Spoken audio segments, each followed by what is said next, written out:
Bismillahirrahmanirrahim. Assalamualaikum warahmatullahi wabarakatuh. Shalom, Om Swastiastu, Namo Buddhaya, Salam Kebajikan Rahayu. Perkenalkan, saya Ferdian Salon dari kelas MN25H dengan NIM 20250080268. Di sini saya akan mempresentasikan sesi yang ketiga, yaitu konsep Pancasila dalam arus sejarah bangsa Indonesia sebagai dasar negara. Oke, kita next. Nah, pada slide ini dijelaskan bahwa Pancasila merupakan dasar negara Indonesia yang berisi nilai-nilai dasar seperti ketuhanan, kemanusiaan, persatuan, kerakyatan, dan keadilan sosial. Nilai-nilai tersebut menjadi pedoman dalam kehidupan bangsa dan bernegara. Oleh karena itu, penting bagi kita memahami sejarah lahirnya Pancasila agar tidak hanya menghafal sila-silanya, tapi juga memahami alasan mengapa Pancasila dipilih sebagai dasar negara. Pembentukan Pancasila juga dipengaruhi oleh kondisi Indonesia yang saat itu masih berada di bawah penjajahan serta adanya berbagai perbedaan pandangan dari para tokoh bangsa. Oke, awal munculnya gagasan mengenai dasar negara diawali dengan tumbuhnya rasa nasionalisme pada awal abad ke-20. Kesadaran untuk bersatu semakin kuat setelah adanya Sumpah Pemuda pada tahun 1928 yang menegaskan satu tanah air,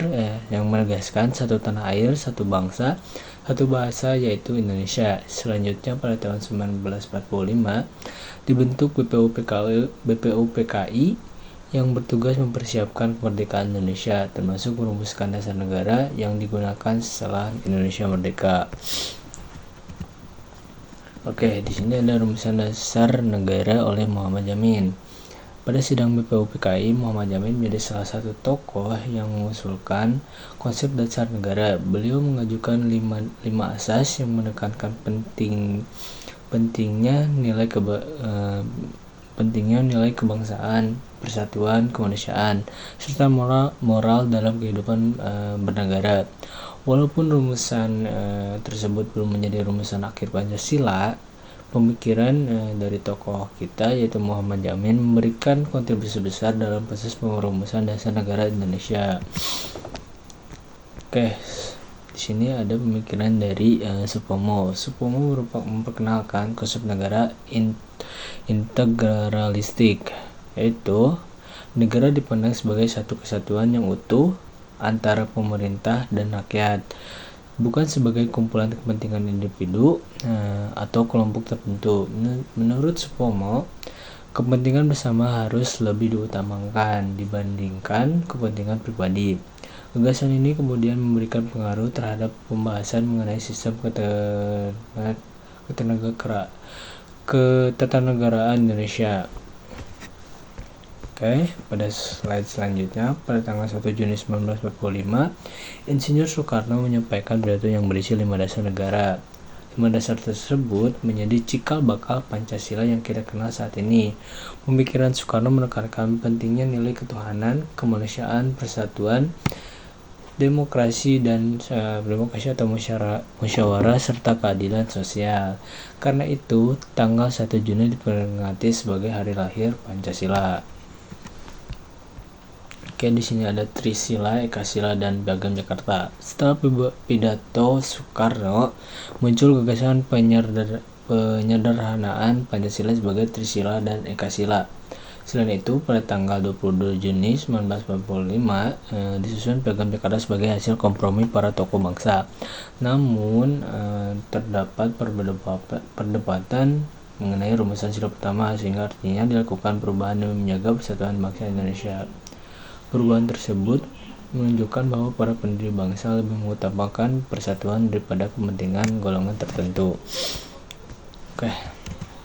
Setelah melalui berbagai pembahasan dan kesepakatan, Pancasila akhirnya ditetapkan sebagai dasar negara Indonesia.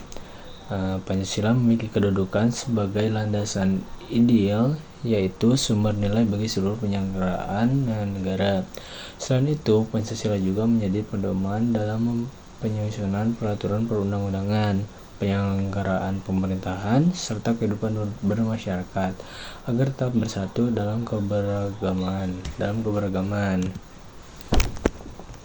Oke, sebagai kesimpulan, Pancasila tidak lahir secara tiba-tiba, melainkan melalui proses sejarah yang panjang dan melibatkan banyak tokoh bangsa. Oleh karena itu, kita sebagai generasi muda harus memahami sejarah lahirnya Pancasila agar dapat menerapkan nilai-nilai dalam kehidupan sehari-hari. Dengan demikian, Pancasila tidak hanya menjadi simbol negara, tapi juga menjadi pedoman dalam bersikap, bertindak, menjaga persatuan Indonesia. Oke, demikian presentasi yang dapat saya sampaikan. Mohon maaf apabila terdapat kekurangan.